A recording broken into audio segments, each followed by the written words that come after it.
மக்கள் விரும்பும் முதல்வர் விஜய் அப்படின்ற பரப்புரையை ஏற்கனவே தமிழகம் முழுக்க டிவிகே தொண்டர்கள், டிவிகே நிர்வாகிகள், டிவிகே மாவட்ட செயலாளர்கள் அத்தனை பேரும் கொண்டு போய் சேர்க்குறாங்க. மக்கள் விரும்பும் முதல்வர் விஜய், ஓகே, அது சரி. மக்களையே ஒன்றும் சந்திக்கலையே விஜய் அப்படின்ற ஒரு கேள்வி நியாயமான ஒரு கேள்விதான். எப்போ சந்திக்க போகிறார் அப்படின் பொழுது அந்த சந்திப்பு, அந்த மக்கள் நடைபயணம், அந்த மக்களை சந்திக்கிற அந்த அந்த பரப்புரை எது வேணாலும் வச்சுக்கலாம். அது மிகப்பெரிய தாக்கத்தை ஏற்படுத்தும் என்பதால் மாற்று கருத்து இல்லவே இல்லை. காரணம் என்னன்னா, திரும்பவும் சொல்றது தான், தமிழகத்தில் ஒரு மூன்றாவது பெரிய கட்சியாக டிவிகே வளர்ந்திருப்பதற்கு ஒரே காரணம் நடிகர் விஜய் தான். ஒரு மாஸ் ஹீரோ அரசியலுக்குள் வந்தது தான் எல்லாருடைய கவனத்தையும் அது ஈர்த்திருக்கிறது.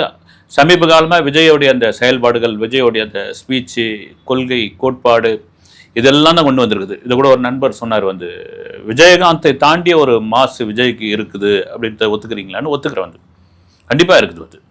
எனக்கு அதை மீறி விஜயகாந்த் கூட பார்த்தீங்கன்னா கொள்கை ரீதியாக சில விஷயங்கள்லாம் சொல்லுவார்.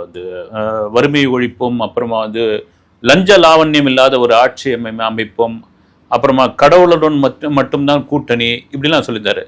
ஆனால் ஸ்டாண்டர்ட் எடுக்கிறதுல விஜய் தான் கொள்கை எதிரி, அரசியல் எதிரி. இது திரும்ப திரும்ப அந்த ஸ்டாண்டர்டில் தெளிவாக இருக்கிற ஒரு விஷயம் இருக்கு இல்லைங்களா, அதுதான் இப்போ அதுதான் நிறைய பேரோட கேள்வி கேட்குறாங்க. மக்கள் விரும்பும் முதல்வர் விஜய் அப்படின்ற பொழுது அவர் கூட்டணிக்குள்ள போறதுக்கான சாத்தியமே இல்லையே, அவர் தான் முதல்வர் வேட்பாளர் அப்படின்றாங்க. நீங்க கூட கூட்டணி பத்திலாம் சொல்லியிருக்கீங்களே, என்ன கூட கேட்டிருந்தாங்க. கண்டிப்பா பாருங்க, காலம் மாறும்போது காட்சிகள் மாறும் அப்படின்னு.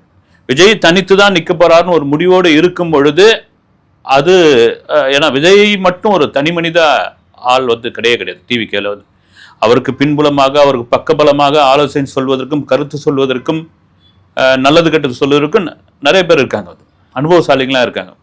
அப்போ ஒரு விஷயம் வரும்பொழுது இல்லைங்க, இது கூட்டணி தான் கரெக்டாக இருக்கும் அப்படின்னு. சரி, மக்கள் விரும்பும் முதல்வர் விஜய் அப்படின் போது இந்த வாசகத்துக்கு ஒத்து போறவங்க கூட்டணிக்கு வாங்க. அதனுடைய அர்த்தம் என்ன?